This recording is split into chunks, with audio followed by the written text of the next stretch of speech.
Welcome back with continuing live coverage of breaking news of the U.S. and Israeli military strikes on Iran. Iranians took to the streets of Tehran and other cities across Iran in celebration, following news that longtime dictator Ali Khamenei was killed. Joining me now is His Royal Highness, the exiled former Crown Prince of Iran, Reza Pahlavi, live from an undisclosed location this morning. Your Highness, thank you very much for being here. Wow, we are at this day. We have been together many times in the last several years talking about this. Your reaction to Khamenei dead and this U.S. Israeli strike against Iran? Maria, there's no question that this is the game changer we've been waiting for all this time. The jubilation of Iranians at home and abroad shows how much people were hoping for this moment. And I join millions of Iranians thanking President Trump for taking this into action and delivering on his promise.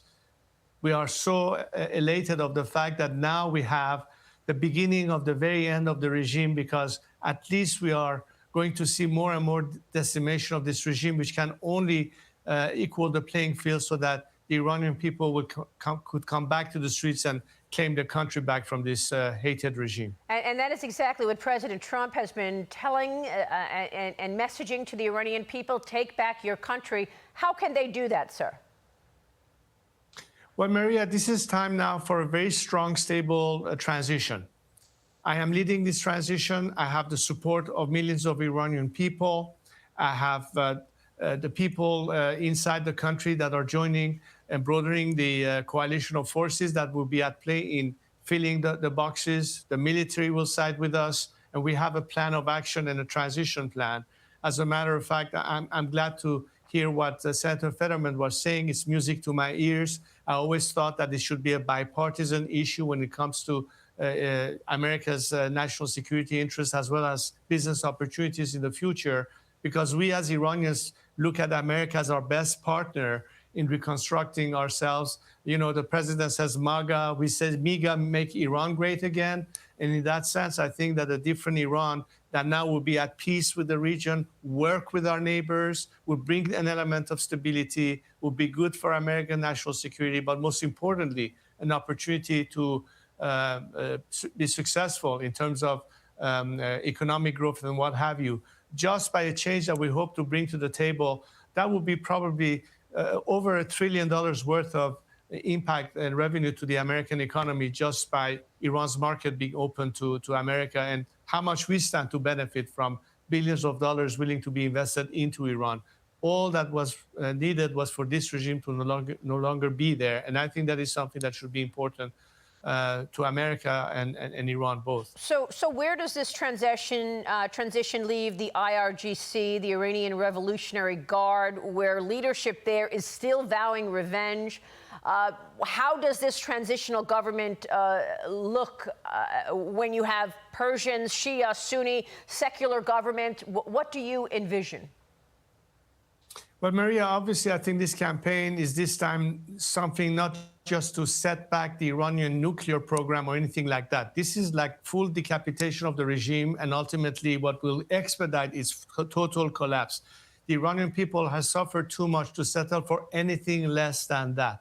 But as soon as the transition plan is put into gear, we want to make sure that we address the issue immediately, to make sure that we have the ability to have a stable process, to obviously lead to ultimately a democratic outcome, so the Iranian people get to choose their future government and system. What we need to do now is to make sure that we bring all the elements that can help that process into place. I was talking earlier today with Senator Lindsey Graham, who's a good friend of Iran. In fact, people now call him lovingly Uncle Lindsey for his position. And he talked to me earlier saying that he would try to organize a bipartisan group at Senate level for us to present that plan. Both the administration and Congress will understand better what we have in mind and we'll get more into the details. You and I had talked about the IPP project, Iran Prosperity Project, before, and the first 100 days, critically important of how we do that for the initial transition. I've been working with a number of Iranians from across the spectrum that are united in on this purpose. We have the most diverse coalition of people dedicated to that process, representing different parts of the country, including religious minorities, ethnic groups that are all aligned in this national project that we have. So I feel extremely confident that we get this into place and make sure that we can fill the vacuum, and that unlike other scenarios that did not pan out so well, example, post-Saddam Hussein debathification, the Iranian scenario is very different than that. It's different than Venezuela. We do have an absolutely ironclad plan in mind. Of course, what's critical is the more this regime is totally weakened and it collapses, whatever remains behind is not part of the solution, and they are incorporated into our transition, in the civilian bureaucracy as well as the military and security forces. Okay, we will be watching all of that. And how long would you expect your transitional leadership to be? Well, Maria, I think that to be realistic, from the time that we start until the day we can have the final referendum, I anticipate a period that should not be longer than a couple of years at the most.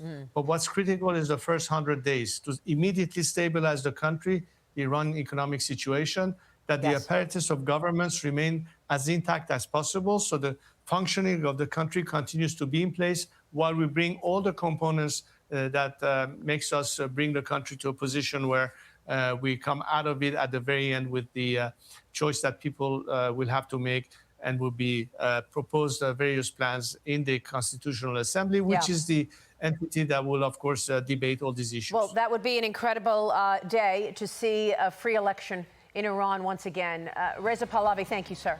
Hey everyone, I'm Emily Campagno. Catch me and my co-hosts Harris Faulkner and Kaylee McEnany on Outnumbered every weekday at 12 p.m. Eastern, or set your DVR. Also, don't forget to subscribe to the Fox News YouTube page for daily highlights.